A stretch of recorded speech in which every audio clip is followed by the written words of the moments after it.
Welcome to the Gifted Neurodivergent Child Podcast, a podcast dedicated to the understanding and cultivating the anti-genius and gifted neurodivergent children. We're going to talk about when to let them stay in their comfort zone and when to push them out. This is almost the opposite of how it works for everyone else, because our world really taxes our children because they are outliers, because they are brilliant, but in a way that the system doesn't see, or they do see and they choose not to. I had a very interesting wake-up call this week where I was doing some research. If you take creativity out of our systems, what would they look like? And it just basically gave us our system. It was everything that our system does. It was rote memorization, it was standardized testing, it was classrooms where you sat and you had to hold yourself in. And I just did a big podcast on my other channel about overexcitabilities and how we actually learn through our overexcitabilities. They're not something you're supposed to keep in. And every part of our system crushes our overexcitabilities, drives us insane. That's how we learn. We learn through our overexcitabilities. Our overexcitabilities are coming up to say, this is a learning experience. This kid's excited. Let's go into it. And our system says, nope, no, you don't. Put those away. Do not bring those out here. So your child's actually being denied learning every step of the way. And what they're being denied is that multidimensional learning. They're not being allowed to learn other than the 2D. They can't learn their 3, 4, 5, 20D, which is the future, which is what the past was. And then we sort of contrived this world where the whole thing was set up on a system. But in doing so, we took resources from the future that now our children will not have to make a stable present. And that present is over. So our children need to go back to being their full natural selves in order to survive. And that's literally a survival thing. And we have a system that's absolutely forcing them not to be that, not teaching them to it, and making them insane, trying to prevent them from being what they naturally are. So we realize that this is a space that we have to be extra wise on. So when we know to push our children and when we know not to. And I think there's a really simple rule that I follow, and I'll ask Beth Ann too what her rule is, but mine is this: if the kid likes it, push. If the kid doesn't, hold back. Beth Ann, what's your thoughts? Yeah, because what does this look like for like a tiny scale human, right? For like the 3-year-old. So if you're a first time joining us, I've got a 6-month-old and a 3-year-old. So what does this look like for my 3-year-old? And just as Lillian said, him going to daycare is a push. That is a challenge for him. His peers are a challenge and things like that. So that sheer push is just a discomfort. And when I know it's too much is kind of when, I guess people would call them like a tantrum, when you see your child going into absolute survival mode. And not just a tantrum to say like, no, I don't want to go, but you can see the fear in their eyes, and it's just like that very animalistic feeling and look that your child has. That's when I know that's too far. He feels unsafe. How do we go back to de-escalating and bringing in comfort and understanding? And I think that can be a hard dance for parents with young ones, is knowing like what is just an emotional reaction and trying to understand their own autonomy versus what is like sheer panic. And so if it's anxiety inducing, that is not a push. If it's a no, I don't want to, but this is what we have to do right now, that's a good healthy push for me. So does that make sense? Yeah, I think that makes sense. And I think we too need to recognize that our society sort of sets up this weird space where you have people critiquing you all the time, and they're not actually they're not cultivating you, they're critiquing you. And that's a very different thing, because our children particularly need cultivation because they'll be creating the world that will be. So we need to give them the space and the confidence that they're not being made to regurgitate, made to be perfect, because I am not a perfect person. My ability to create is phenomenal. I am constantly in novel space, but there's no perfection there. Everything you're doing could be wrong. Everything you're doing could be right. There's no way I could ever do it if I was a perfectionist. And I wonder how many gifted people are way more gifted than they realize, but they've learned to be perfectionists, and they're actually curbing their intelligence. They're curbing their abilities to create new because they've gotten good at creating other people's stuff for them. And they're not opening up to the fact that they're supposed to be creating it all, that they're the ones that are the smartest people in the room, and they've gotten good for working for others. Because that's what the whole system's about, is about us being tools for others. And I know that I'm not a good one. My children aren't either. I was once a very good one. And it hasn't been up until maybe the last 3 years or so. And I'll be the first to tell anyone that I'm a recovering perfectionist. I started my business in 2022. So I just celebrated 1 year, and I really haven't gotten my creativity back until like probably COVID times, right? It was the first time I rested, and what does that look like? And that's what I realized about myself, right? How do I make that healthy? And I am healthy when I'm creating, and I feel that urge to create. So that's a super important to recognize also just what is healthy and what is unhealthy look like. Yeah, another thing part of that is you as a gifted person, you as a spatially gifted person especially, you're going to constantly be adding dimension that others do not. The vast majority of the population is not adding the level of dimension. I was reading a gifted article, and they were talking about by the time you're middle-aged and you're gifted, you're 4 to 6 times what everyone else is in understanding complexity of the world. I would say that you and I are probably even a little higher than that, because that's the people in the system they can measure. My family's outside of that. We're savants. We're outside of the understanding of the intelligence. We fail those tests because literally we start above them. It is an interesting thing because we have an incredible amount of talent out there that is being told that they're less than, that they're not that smart. I just think of Archie Bunker as the main person, all that anger because they have this crappy day-to-day job and they come home and they spew vitriol to their families. And we used to think it was hilarious. Yikes. But those are the people that are the gifted people who are so gifted. They're the super creatives. They never got a chance to be what they should have been or the full capacity of their gifts. And so they are very angry at the world because they don't know what happened. They did what they were supposed to do. They followed the rules and there was no payoff. And now the rules are shoo, out the window. So now we have to start with a brand new way of looking at it. And even with me, I put my kids into college early, and my middle one's like, I hate all these humanities classes. My older one's like, I hate the math classes. And they're both calling me to ask me how they do them because they know they're not learning anything in class.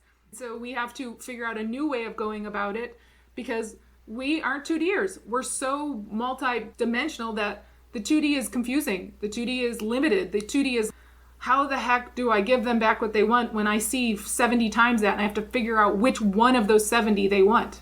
It's exhausting. And that's what he's experiencing too, is he's going into that environment, but he also is being forced to meet the needs of the teacher and meet the needs of his peers. And his needs are getting lost in there. And so his panic is more about, am I going to be able to do what I'm supposed to do for them and not him? I mean, we're so conditioned to be good little soldiers and echoists because we're constantly never able to ask for our needs to be met. And then we're expected to meet everyone else's needs where we're just such outliers that those needs are foreign to us. Yeah. And I sent you a picture today that school sent. And so this time last year, I had gotten a photo from him at school doing an activity with cotton balls, and he just thought cotton balls were gross and did not want to touch them. They were a weird texture. He could not figure out what he was combining, like glue and cotton balls. So 2 very foreign textures that he was just like, dear God, how do these go together? And also, I'm sticky. What is happening? Right? So he was just 2 and figuring out like, what are these, and how do they fit into this big picture schema of what we've got? And then today the picture was, he had a picture of a pig and he had pink paint and he was using that cotton ball and painting a pig and he was loving it. And smiling as much as my oldest smiles. And I just thought, last year I was approached about how problematic it was that he didn't like these textures and didn't want to participate. And so giving your little people, like when they're under the age of 5, the opportunity to just observe and then decide if they want to participate might be a healthier way for them to learn if they're an outlier. Which is, I think, is really beautiful to kind of see, like, and then just describing the texture to them. Like, this is glue, it's sticky. Like, you might not want to touch it because it's sticky. And this is cotton, it makes your clothes. Like, but it feels funny on. So anyway, it's cool to see that learning and how if you give it time and you give incremental exposure at their timeline, like their own timeline, you can see beauty and learning evolve just how it needs to be for that tiny person. I also think that we should just reframe what he's doing, because really he's showing his intelligence and our system is saying that's not intelligent, he should be average. When really he's saying, I feel this to such a greater degree than my peers that I am noticing this stickiness that much more. And I am noticing this cotton ball that much more. And his foundation is laying down a level that they think is broken when it's actually complexity, when it's actually intelligence. And our system has really done a fantastic job of brainwashing everyone into thinking that sensitivity is a disability. Sensitivity is not a gift, when sensitivity is absolutely the people who are going to understand the big picture in complexity that the rest of us have no clue about. I mean, we're so talented that our bodies can't even afford to go all in on the whole shebang. It has to pick an area. I mean, that's the thing I think that's most interesting, is that the more you get up to the higher giftedness, the neurodivergent giftedness, it's in one area because it costs that much for our bodies to be that talented. So savantism is in like music, math, motion, and then you kind of manifest in different ways from there. But the gifts that we're given, the sensitivity in all areas, it comes in, but it comes out in one area. And I think the fact that they would even think for a second that this means he's got something wrong, when it, instead of thinking that it's something right, just shows that these people aren't thinking for themselves, that they really don't understand children, and yet they're degreed in it. Yeah, and there's just this constant need in our current world and current systems to other. And I think about that a lot, and how much othering hurts, particularly like, in the past I've talked about how to coach in and talk about reframing for how to think of my oldest son, because the system is so quick to condemn in that othering, right? Yeah. Yeah, the other thing I don't understand, and somebody was saying to me yesterday that normal is getting smaller and smaller, that there almost isn't normal anymore. And I was like, yeah, no, that's true. And I saw a few articles, and I put some up that said, normal's now pathologized, because they were talking about people, a normalcy bias where things are going wrong, there's disasters up befalling us, and people are pretending we don't need to worry, we'll just go to work and come back, even though there's a fire in the building. They all sat there waiting for a fire marshal to come through and say, it's a drill. It's been so uneventful and so lacking in real chaos or real danger. If you don't understand when it's real and when it's not real, there's something wrong with you. And that something wrong with you is a normalcy bias. And that normal people have this problem. You're the ones that taught them to wait for somebody to tell them what to do next. And now you're saying there's a problem there, that they have a bias and that they should know what to do. You conditioned them to be this way, so shouldn't you own that? But no, they're saying they push it down all the time, push it down to the person. And that othering is going to be interesting because they're othering everyone. Speaking of sensitivity, I approached my dad and asked my dad on January 7th. Okay, January 6th happened. Democracy was challenged. We're just supposed to get up and go to work like it's a normal, so. Yeah, like something catastrophic didn't happen yesterday. Yeah, like democracy wasn't challenged. What? But it's completely like normal. Like we have to go on. We have all these things, and my sensitivity to just say like this is really making me hurt and question what's happening. I'm the problem because I can't grasp what's happening, and this is how it shows up. But it's all for product and product delivery, right? Like, well, show must go on. We've got things we got to get out.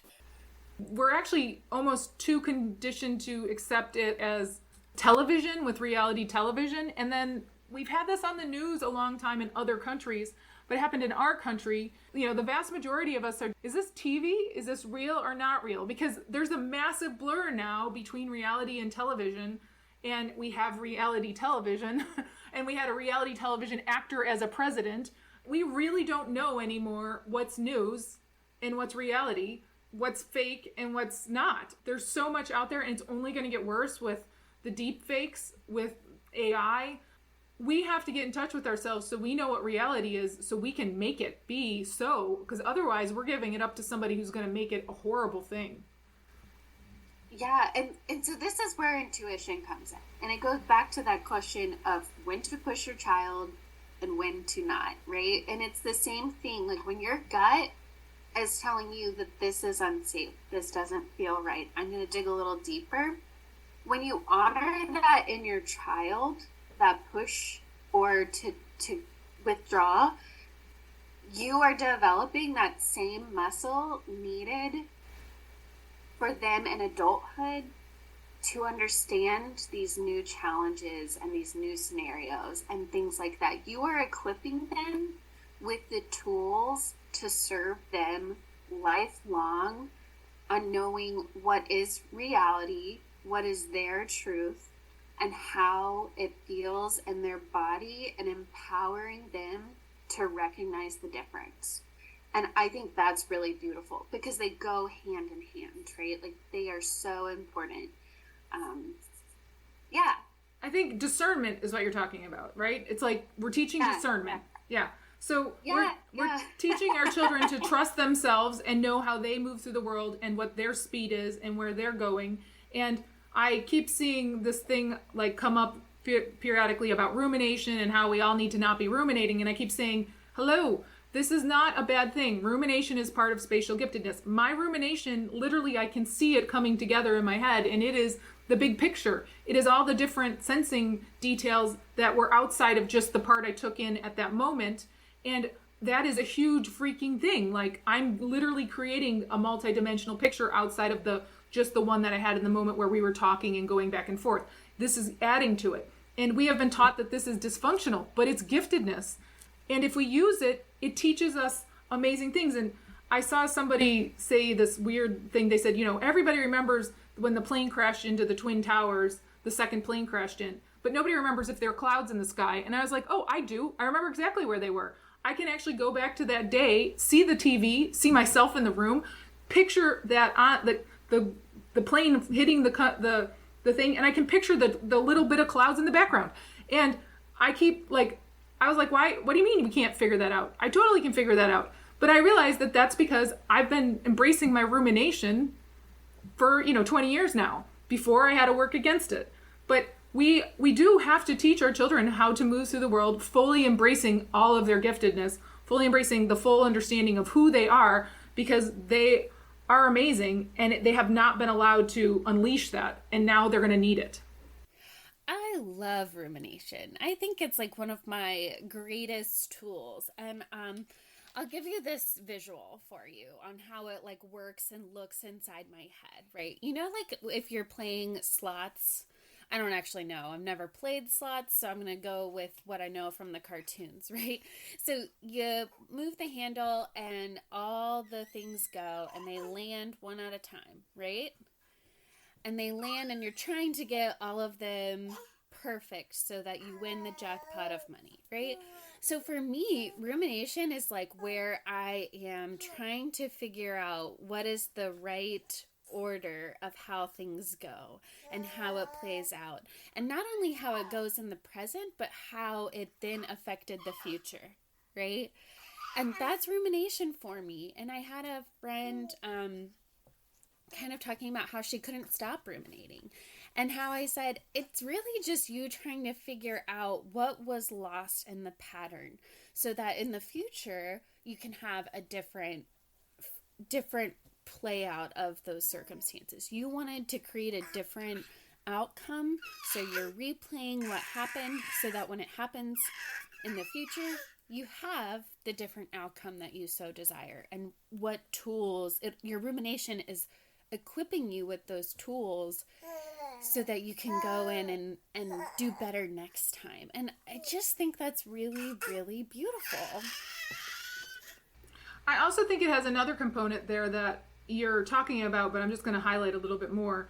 The rumination tells us when we're missing a piece of the pie or the puzzle or something's missing informationally, because we live and work in a space where we're given partial information, and then we're supposed to know how to navigate with limited information, with information that doesn't actually tell us the full picture. We're constantly under threat of possibly losing our jobs, or the boss is giving us only as much information as we need to know, but those of us who are multi-dimensional thinkers, we need more because that's too little.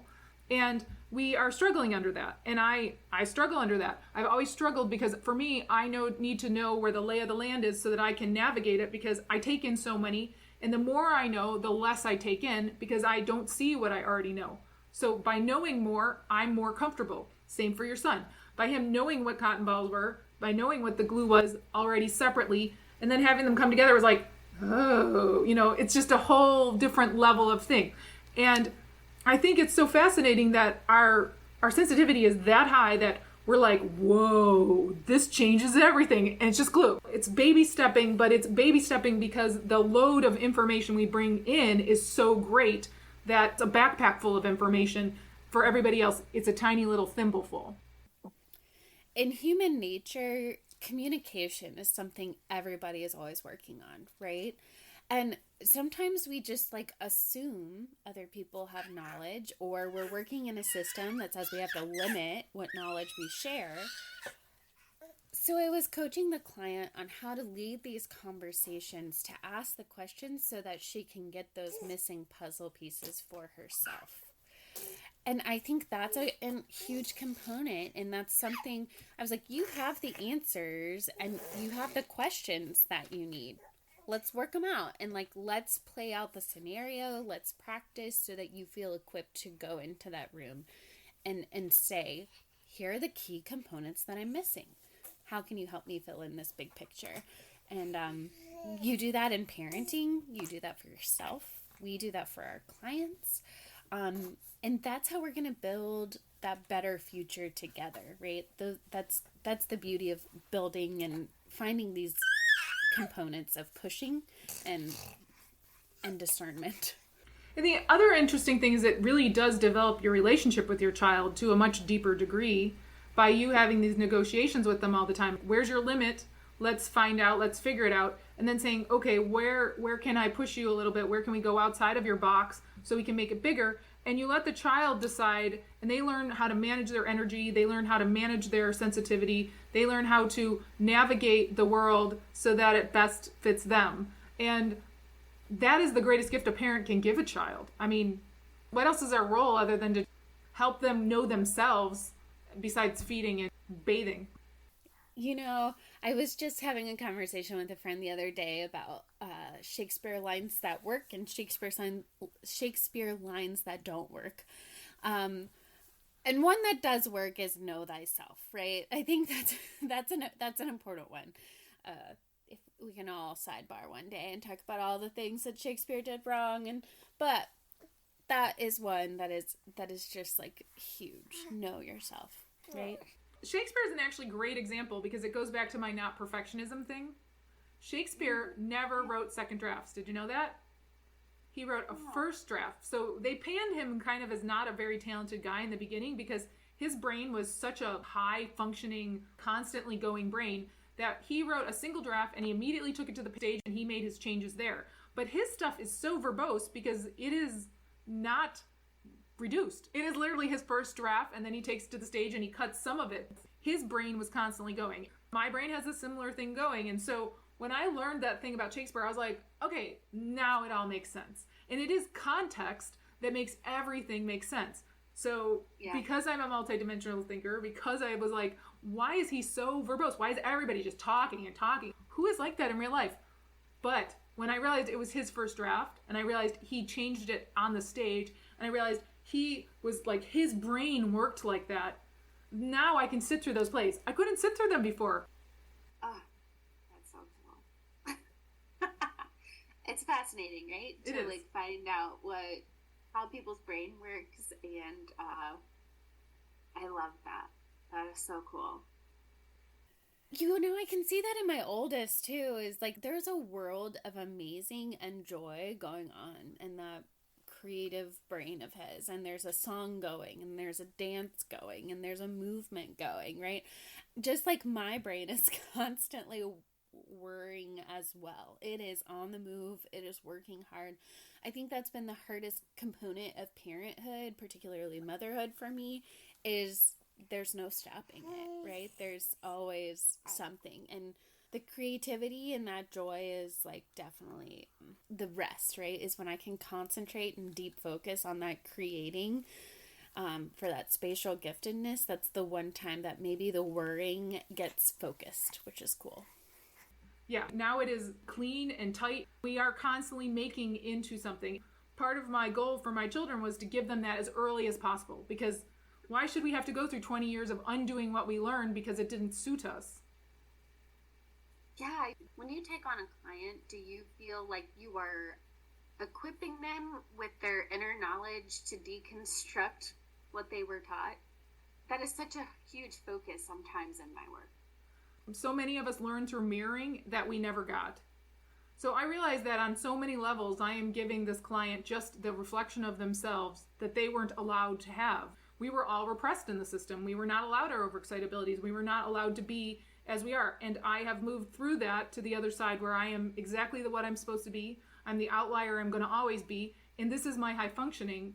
And so by being with the client, a lot of times it's almost like emotional regulation that mothers give babies, but we weren't allowed it as younger people because we were put on this schedule and we didn't get what we individually needed. What I almost feel like that I'm doing is bestowing upon them my self-regulation. And by just sitting across from me and talking with me, their body sort of matches mine, which is more natural for them. And then we just pass that back and forth like it's this nonverbal catching game. They learn so much non-verbally. I think that's the most amazing thing about what we offer each other, is that we learn so much non-verbally. We grow and heal in ways that are not even cognitive, but actually like a physical level. So the thing I often tell my clients is, you don't need that much. You don't actually need that much. You just literally need to be around yourself, reflected back, and that's what I'm going to give you. And the journey we go together is so multidimensional that at the end of it, I'm going to ask you which one was the best, and you will be like, I'm not sure, because it will take you another 2 years to figure that out. Yeah, and with our kids, three is such a notorious age for big feelings, and yet my son self-regulates pretty well. Like he has that emotional reaction. He does try to, get his way, because he can't necessarily, he's not equipped necessarily with the tools yet to say exactly what he needs, and that's frustrating. So we honor that, and we work on naming it, but he regulates really, really well. And I'm so excited that even right now, with his brain going through his huge cognitive growth spurt, with the challenges of just being with the speech language impairment, he self-regulates so beautifully. And that's the beauty of parenting this way, and pushing when it needs to, and empowering them with this discernment. It's beautiful. We let them guide for when to push. It's a negotiation. Basically, we're trying to make sure that they grow up to be fully accountable for themselves. And so it is always a negotiation for when to push them. And then when they are just a hard stop no, you don't fight it. With my kids, I always go into what they like. I let them dictate, I know this is an area you like. How can I get you to the point where you will push yourself and expand in this? If they don't like it anymore, I honestly don't make them keep going through it, because what I have found is that we do cycle through things, liking and disliking, because we are big picture savants. And I think this is probably applicable for everyone, but for us personally, I noticed that we don't have one area that we like. We like all of them, but we sort of focus on one at a time. And so we'll cycle through and then we'll come back and we'll cycle through and we'll come back. And at the end of that big cycling through that goes on for 20 or 30 years, you have a child who is like this incredible specific space, but they know everything about the space. Like they're a world-renowned expert almost. And that is the goal, right? That they know themselves so well and they know their space so well. So it is I always am trying to push them a little bit. Just go a little longer, go a little bit this, but it has to be in the space they love. And then on the spaces they don't love, everything is a push, but essentially it's required by life. So yes, we're going to go get shots. Yes, we're going to go do these things. And then we'll go get some ice cream. Risk and reward. Yes. And for me, it's constantly looking at, okay, to be social is a push.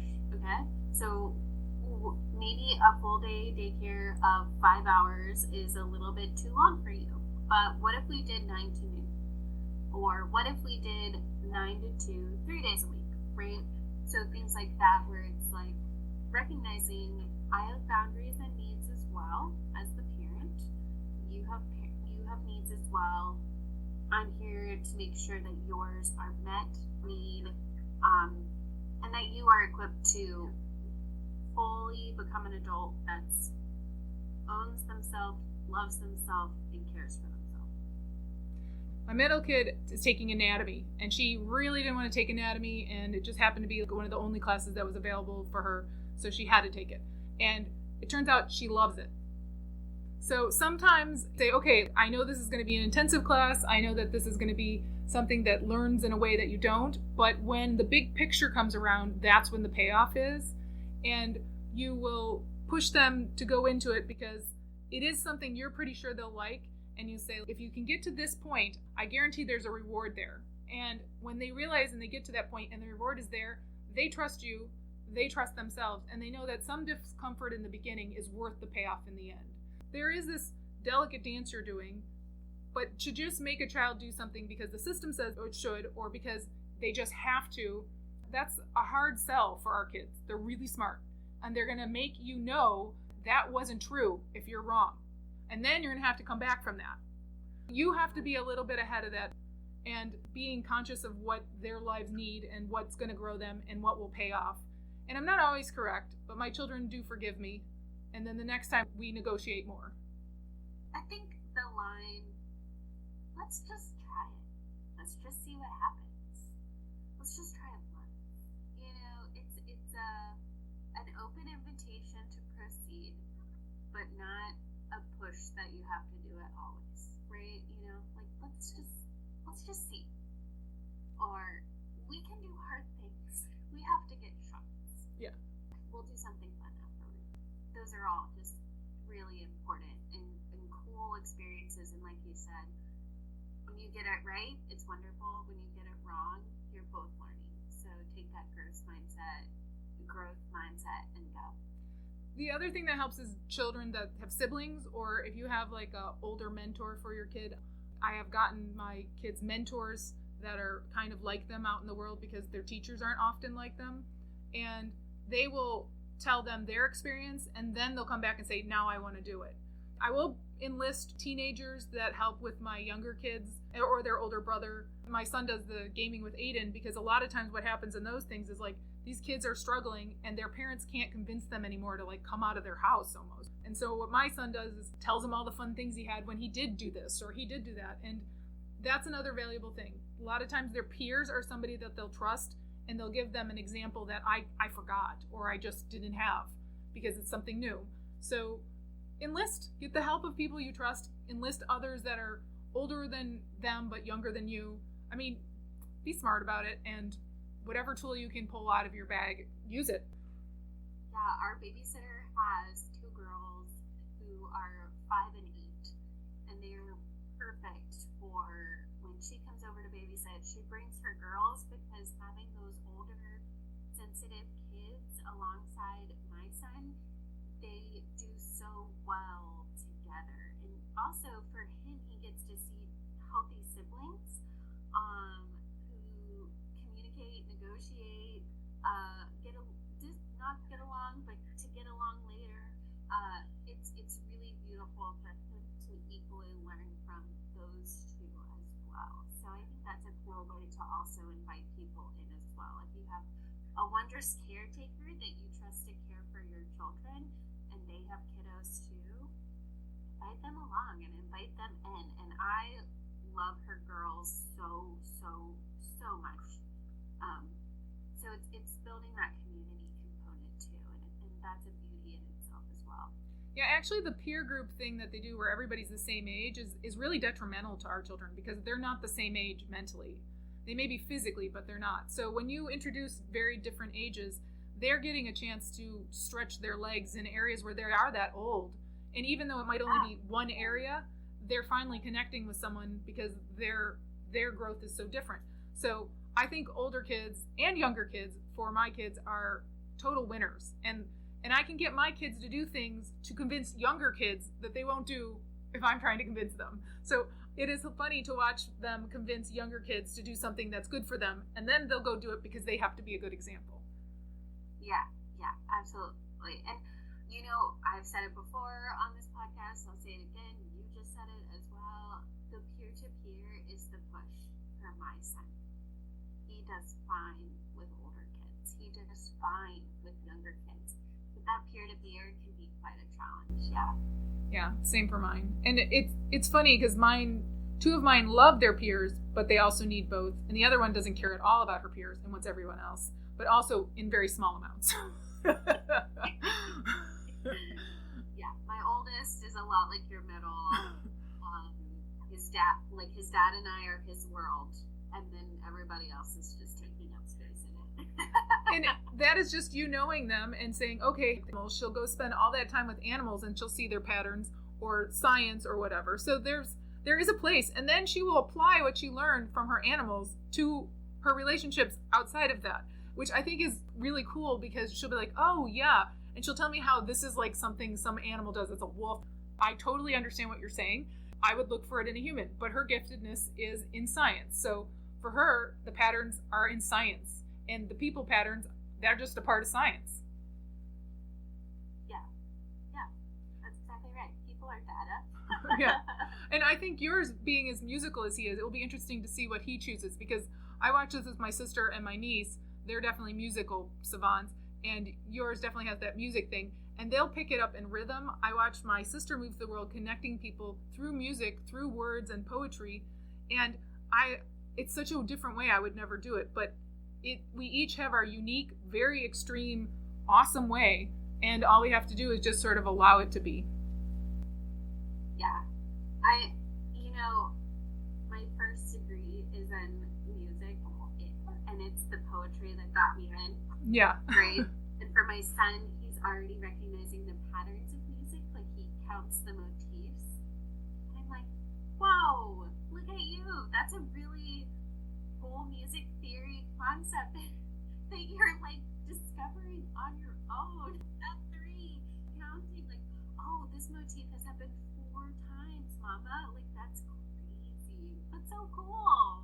One thing we'll talk about next time is that we have such high intelligence that really we do a lot more communicating via non-language than we do language. And I think that a lot of nonverbal people probably are communicating so much more with us, and they're aware of how we're moving through the world, even if we don't even understand our language. And that is something that we have to realize is greater intelligence, not lesser. So I think your son is actually demonstrating really high intelligence by his lack of need to communicate. And we need to be open to that. We need to be open to the fact that our future will be for the children who are really the extremist outliers, because AI will figure out a way for allow them to open up their genius and unleash it on the world. Okay, well, that's my podcast for this week. I hope it was valuable, and I hope that you got something from it. Please look us up at giftednd.com and lamarcreativeco.com, and we will be back in another couple weeks. Thanks so much, everyone. Bye-bye. This podcast is not intended to replace professional, medical, or educational advice. The views, information, and opinions expressed on this podcast are solely those of the individuals involved and do not necessarily represent Gifted ND Incorporated, Lillian Skinner, Beth Ann Johnson, or the Gifted Neurodivergent Child podcast. This podcast, Lillian Skinner, Beth Ann Johnson, and the Gifted ND Incorporated are not responsible and do not verify the accuracy of the information contained in this podcast series. The primary purpose of this podcast is to inform and educate. The Gifted Neurodivergent Child podcast is only available for private, non-commercial use. Any other use of the information contained within this podcast must be done with the express written approval and knowledge of Lillian Skinner and Beth Ann Johnson. You may not edit, modify, or redistribute any part of this podcast. The developer assumes no liability for this podcast or its use or any other podcast or other media.